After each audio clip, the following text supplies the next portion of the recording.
നമസ്കാരം. മലയാളി വാർത്തയിലേക്ക് സ്വാഗതം. നാടിനെ വിറപ്പിച്ച് തോരാതെ പെയ്യുന്ന പ്രളയ സമാനമായ മഴയിൽ കേരളം വീണ്ടും പ്രകൃതി ദുരന്തത്തിന്റെ ഭീതിതമായ നിഴലിലാണ്.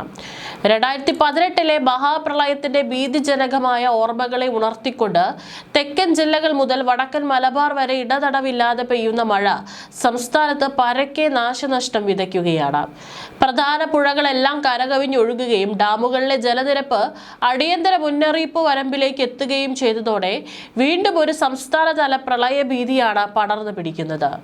പത്തനംതിട്ട ജില്ലയിലെ റാന്നിയിലും കോന്നിയിലും സ്ഥിതിഗതികൾ അതീവ സങ്കീർണവും അപകടകരവുമായി തുടരുകയാണ്.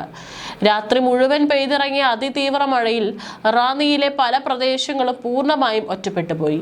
പ്രധാന റോഡുകളെല്ലാം വെള്ളത്തിനടിയിലായതോടെ റോഡ് ഗതാഗതം പൂർണ്ണമായും നിശ്ചലമായി. കുടുങ്ങിക്കിടക്കുന്ന ആളുകളെ ബോട്ടുകളിൽ സുരക്ഷിത സ്ഥാനങ്ങളിലേക്ക് ഒഴിപ്പിക്കേണ്ട അടിയന്തര സാഹചര്യമാണ് ഇവിടെ നിലവിലുള്ളത്. സംസ്ഥാനത്ത് പെയ്യുന്ന അപ്രതീക്ഷിതവും അതിശക്തവുമായ മഴയിൽ പത്തനംതിട്ട ജില്ലയിൽ പ്രളയ സമാനമായ അടിയന്തര സാഹചര്യമാണ് നിലനിൽക്കുന്നത്. മഴ തുടർന്നാൽ ജില്ലയിലെ സ്ഥിതിഗതികൾ അതിരൂക്ഷമാകുമെന്നാണ് ദുരന്ത നിവാരണ സമിതി വ്യക്തമാക്കുന്നത്. പമ്പ, അച്ചൻകോവിൽ നദികളിൽ ജലനിരപ്പും അപകടകരമായ അളവിൽ അതിവേഗം ഉയർന്നതോടെ ജില്ലയിലെ പ്രധാന റോഡുകളെല്ലാം പൂർണ്ണമായി വെള്ളത്തിനടിയിലായിരിക്കുകയാണ്. പെട്ടെന്നുണ്ടായ വെള്ളപ്പൊക്കത്തിൽ ഏറ്റവും കൂടുതൽ നാശനഷ്ടങ്ങളും ദുരിതവും സംഭവിച്ചിരിക്കുന്നത് റാന്നി മേഖലയിലാണ്. റാന്നി ടൗൺ നിലവിൽ പൂർണ്ണമായും പുറലോകവുമായി ഒറ്റപ്പെട്ട നിലയിലാണ്. വടശ്ശേരിക്കര റോഡ് ഉൾപ്പെടെയുള്ള പ്രധാന ഗതാഗത പാതകളിലും വെള്ളം കയറിയതോടെ മേഖലയിലേക്കുള്ള ഗതാഗതം പൂർണ്ണമായും സ്തംഭിച്ചു. പ്രദേശത്ത് വെള്ളപ്പൊക്ക ഭീഷണി രൂക്ഷമായതോടെ മുൻകരുതലിന്റെ ഭാഗമായി റാന്നിയിലും പരിസര പ്രദേശങ്ങളിലും വൈദ്യുതി ബന്ധം പൂർണ്ണമായി വിച്ഛേദിച്ചിട്ടുണ്ട്. ഇതോടെ പ്രദേശം ഇരുട്ടിലാവുകയും വാർത്താവിനിമയ സംവിധാനങ്ങൾ തടസ്സപ്പെടുകയും ചെയ്തത് രക്ഷാപ്രവർത്തനത്തെ പ്രതികൂലമായി ബാധിക്കുന്നുണ്ട്. വീടുകളിലേക്ക് അതിവേഗത്തിലാണ് വെള്ളം ഇരച്ചു കയറിയത്. താഴത്തെ നിലകൾ നിമിഷങ്ങൾക്കകം മുങ്ങിയതോടെ ഭൂരിഭാഗം ആളുകളും വീടുകളും രണ്ടാം നിലയിൽ കയറിയാണ് ജീവൻ രക്ഷിക്കാനായി പല കുടുംബങ്ങളും അഭയം തേടുന്നത്. ഇപ്പോഴും പല വീടുകളും പൂർണ്ണമായും ഒറ്റപ്പെട്ട അവസ്ഥയിലാണ്. ദുരന്ത നിവാരണ സേനയുടെയും ഫയർ ആൻഡ് റെസ്ക്യൂ സർവീസിന്റെയും നേതൃത്വത്തിലാണ് പ്രദേശത്ത് രക്ഷാപ്രവർത്തനം പുരോഗമിക്കുന്നത്. വീടുകളുടെ രണ്ടാം നിലയിലും മറ്റും കുടുങ്ങിക്കിടക്കുന്നവരെ ഡിങ്കി ബോട്ടുകൾ ഉപയോഗിച്ചാണ് സുരക്ഷിത സ്ഥാനങ്ങളിലേക്ക് മാറ്റുന്നത്. കൂടുതൽ ഡിങ്കി ബോട്ടുകൾ റാന്നിയിലേക്ക് എത്തിക്കാൻ ജില്ലാ ഭരണകൂടം നടപടി സ്വീകരിച്ചിട്ടുണ്ട്. വെള്ളം കയറി പൂർണ്ണമായും ഒറ്റപ്പെട്ട റാന്നി ടൗണിന്റെ ഭീതിജനകമായ ആകാശ ദൃശ്യങ്ങൾ ഇതിനോടകം പുറത്തു വന്നിട്ടുണ്ട്. പ്രളയജലത്തിൽ മുങ്ങി നിൽക്കുന്ന കെട്ടിടങ്ങളും വീടുകളും പ്രദേശത്തെ അസാധാരണ സാഹചര്യത്തിന്റെ തീവ്രത വെളിവാക്കുന്നതാണ്.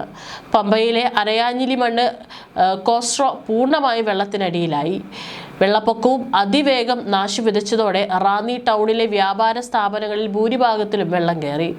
സാമഗ്രികൾ സുരക്ഷിത സ്ഥാനങ്ങളിലേക്ക് മാറ്റാൻ വ്യാപാരികൾക്ക് സമയം ലഭിച്ചില്ല.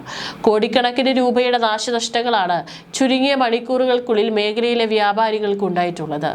വെള്ളപ്പൊക്കത്തിന്റെ വ്യാപ്തി വർദ്ധിക്കുകയും റോഡ് മാർഗമുള്ള രക്ഷാപ്രവർത്തനം കൂടുതൽ ദുഷ്കരമാവുകയും ചെയ്താൽ വ്യോമസേനയുടെ ഹെലികോപ്റ്ററുകൾ ഉപയോഗിച്ചുള്ള രക്ഷാപ്രവർത്തനം അനിവാര്യമായി വരുമെന്നും അധികൃതർ അറിയിച്ചു. ഇതിനായി സന്നദ്ധ സേനയെയും സേനാ വിഭാഗങ്ങളെയും സജ്ജമാക്കി നിർത്തിയിട്ടുണ്ട്.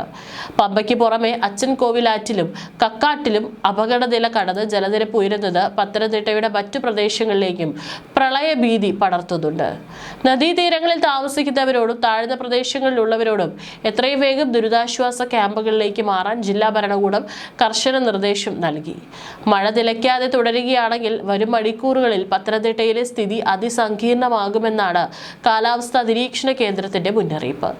എഞ്ചിനീയറിംഗ് സേനാ വിഭാഗങ്ങളിലും സംസ്ഥാന പോലീസ് ദുരന്ത നിവാരണ സംഘവും റാന്നി കേന്ദ്രീകരിച്ച് എമർജൻസി ഓപ്പറേഷനുകൾ ആരംഭിച്ചിട്ടുണ്ട്. മധ്യ കേരളത്തിൽ ഇടുക്കി ജില്ലയിലും മഴ കനത്ത നാശനഷ്ടമാണ് വിതയ്ക്കുന്നത്. തൊടുപുഴയ്ക്ക് സമീപം രണ്ടിടത്ത് വൻ ഉരുൾപൊട്ടലുണ്ടായി. മുട്ടം ചള്ളാവയലിലും അടൂർ മലയിലുമാണ് ഉരുൾപൊട്ടിയത്. ചള്ളാവയലിൽ വെള്ളം ഇരച്ചു കയറിയതിനെ തുടർന്ന് നിരവധി ആളുകൾ വീടുകൾക്കുള്ളിൽ കുടുങ്ങിയിരിക്കുകയാണ്. അടൂർ മലയിൽ ശക്തമായ മലവെള്ളപ്പാച്ചിലാണ് അനുഭവപ്പെടുന്നത്. കരിങ്കുന്നം നെല്ലാപ്പാറയിലും രണ്ടിടങ്ങളിൽ കനത്ത മണ്ണിടിച്ചിലുണ്ടായി. വെള്ളിയാഴ്ച രാത്രി ആരംഭിച്ച മഴ ഇടതടവില്ലാതെ തുടരുകയാണ്. കിഴക്കൻ മലയോര മേഖലകളിലും ശക്തമായ മേഘവിസ്ഫോടനം സമാനമായ മഴയാണ് പെയ്യുന്നത്. ഇടുക്കി, വയനാട്, പത്തനംതിട്ട, കോട്ടയം തുടങ്ങിയ ജില്ലകളിലും മലയോര പാതകളിലും പലയിടത്തും വലിയ പാറക്കെട്ടുകളും മണ്ണും ഇടിഞ്ഞു വീണ് ഗതാഗതം തടസ്സപ്പെട്ടു. പെരിയാർ, പമ്പ, ഭാരതപ്പുഴ, മീനച്ചിലാർ, മൂവാറ്റുപുഴയാർ, തുടങ്ങി സംസ്ഥാനത്തെ എല്ലാ പ്രധാന നദികളും കരകവിഞ്ഞൊഴുകുകയാണ്. ആലപ്പുഴയിലെ കുട്ടനാടൻ മേഖലകളും വെള്ളത്തിനടിയിലായി. സംസ്ഥാനത്തെ പ്രധാന അണക്കെട്ടുകളായ ഇടുക്കി, പമ്പ, കക്കി, പറമ്പിക്കുളം തുടങ്ങി ചെറുതും വലുതുമായ നിരവധി ഡാമുകളുടെ വൃഷ്ടി പ്രദേശങ്ങളിലും അതിശക്തമായ മഴ തുടരുകയാണ്.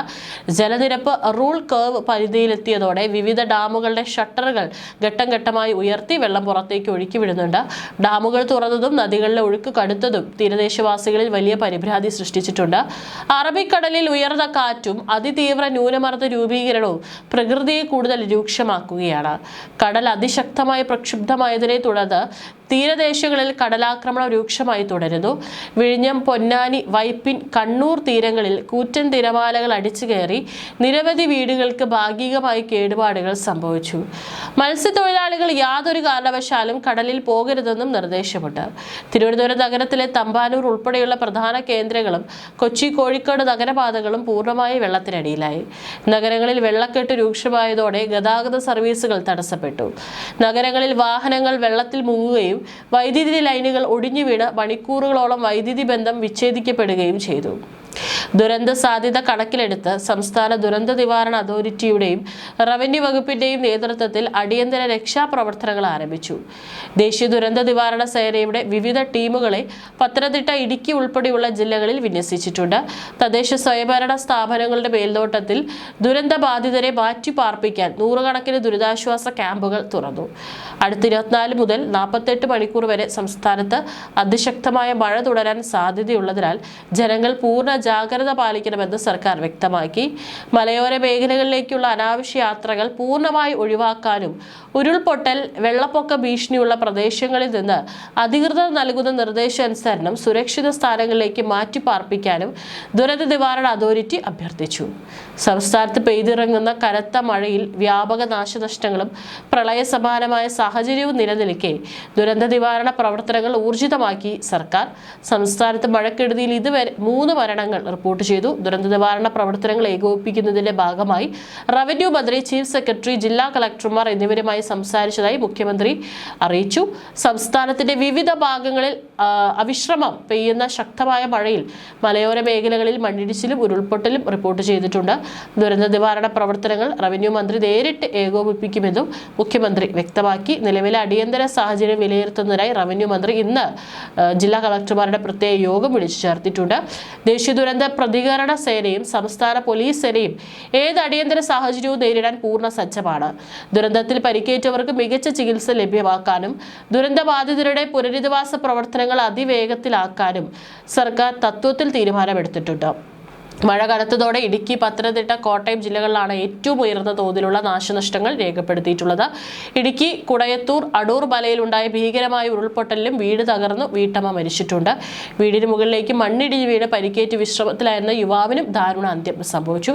ഇവിടെ കാണാതായ അമ്മയ്ക്കായിട്ടും തിരച്ചിൽ തുടരുകയാണ്. ഇടുക്കി വാഗമൺ കോലാഹലമേട്ടിലും മണ്ണിടിഞ്ഞ് വീണ് 72 വയസ്സുള്ള വയോധികനും ജീവൻ നഷ്ടമായി.